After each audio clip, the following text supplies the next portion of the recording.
Dave Ramsey provides excellent financial advice to the general public.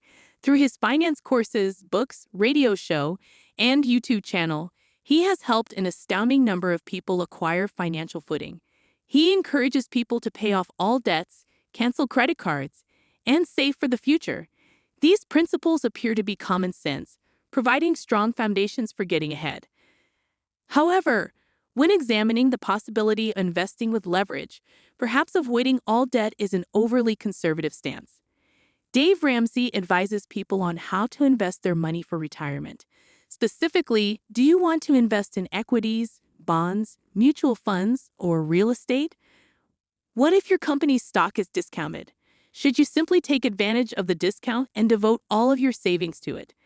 He has previously stated that a 12% average return is appropriate. So what should people invest in to ensure that their investments are profitable? Let's look at what Ramsey suggests for a retirement portfolio. Welcome to Cashflow Canvas, where we teach lessons about investment and money-saving techniques. If you want to make your financial future better, make sure to like this video and subscribe to our channel for the latest updates. Despite their normally high expense ratios, mutual funds are particularly recommended by Dave Ramsey, and some of them charge a commission when you purchase and sell. His investment method is to look at which mutual funds have historically outperformed the market. This means only investing in funds with a minimum 10-year track record of performance.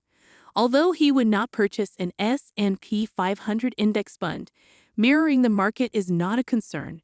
However, Dave prefers to buy investments that outperform the market. If mutual funds aren't going to outperform, you might as well invest in an index fund, which monitors the market and is less expensive to purchase. In recent years, high-fee mutual funds have lost favor in favor of lower-cost alternatives with low expense ratios. Dave Ramsey would rather pay more for a fund that he believes will outperform the market. On the surface, that appears to be a terrific concept, but when the fees are considered, it may not be as profitable as it appears. The expense ratio is charged on the whole value of your portfolio, which can eat away at your returns, especially as it is levied whether your investments lose or gain value. So what kinds of mutual funds does Dave suggest? To begin, he proposes utilizing affiliates to assist with financial guidance, although he prefers that investors distribute their money across 4 main categories. He recommends dividing your portfolio evenly among 4 funds: growth and income, growth, aggressive growth, and international. These funds have a track record of consistent growth while simultaneously paying dividends, giving investors the best of both worlds. Large and stable corporations such as Home Depot, Apple, Microsoft, and Johnson & Johnson are examples of these types of stocks. Growth funds invest in medium to large U.S. companies that are still showing signs of growth. This type of fund is likely to rise and fall with the economy, but will still provide some of the stability associated with larger corporations. Google, Tesla, MasterCard, and Nvidia are examples of growth stocks. Despite being riskier than a growth and income fund, they are quite steady due to the nature of medium and big enterprises. Aggressive growth funds are the portfolio's wild card, posing the greatest risk. When they're performing well, the returns can be spectacular. Nevertheless, if the economy suffers, they'll underperform other investments in the long run. There are several aggressive growth funds. However, they all own several technology businesses, comparable to a conventional growth fund. While the majority of your portfolio will consist of U.S. stocks, a worldwide fund will allow you to buy large worldwide corporations, such as Nestle, Samsung, and Toyota. These are fantastic since they boost your diversity and are not tied to the United States, lowering the possibility of massive losses if the U.S. economy falls. Dave has termed the decision to purchase a single stock stupid on the show, so it's clear that he doesn't endorse it. Despite his estimated net worth of $55 million, he holds no individual stocks because they are too risky. Employees sometimes utilize a large portion of their retirement contributions to acquire stock in the firms for which they work because it is offered at a discount, usually 15%. In certain situations, employees will invest their entire retirement fund in their company's shares, which can add up to a substantial sum over time. If you are not properly diversified, this can be highly harmful. He does state unequivocally that owning single equities is acceptable, but only up to 10% of your portfolio.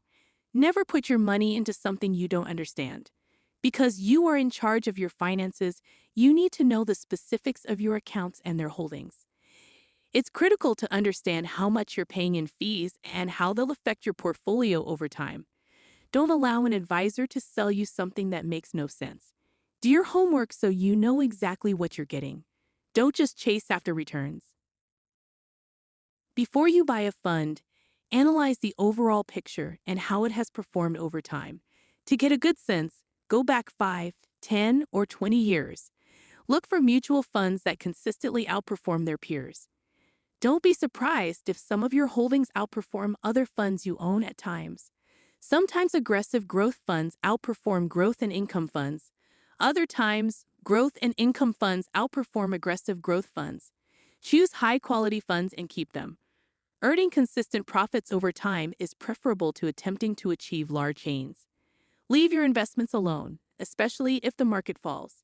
You may be tempted to cash out your 401k or IRA because you are concerned that your portfolio may fall and not recover.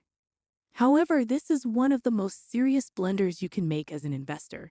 Keep your funds untouched until you're ready to retire.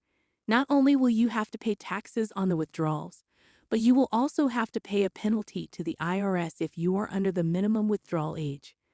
Finally, selling at the incorrect time can result in massive losses that could have been avoided if you had waited a little longer.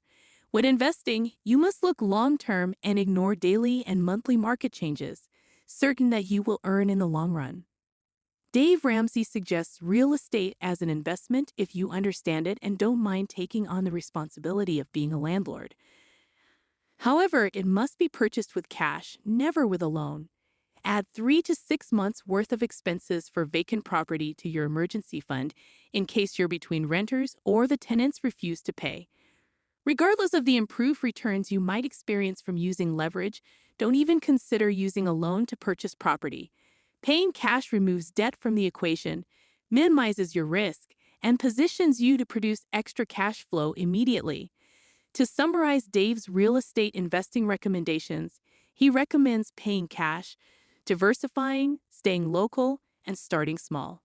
Dave Ramsey does not suggest bonds, which may come as a surprise given his conservative investing philosophies.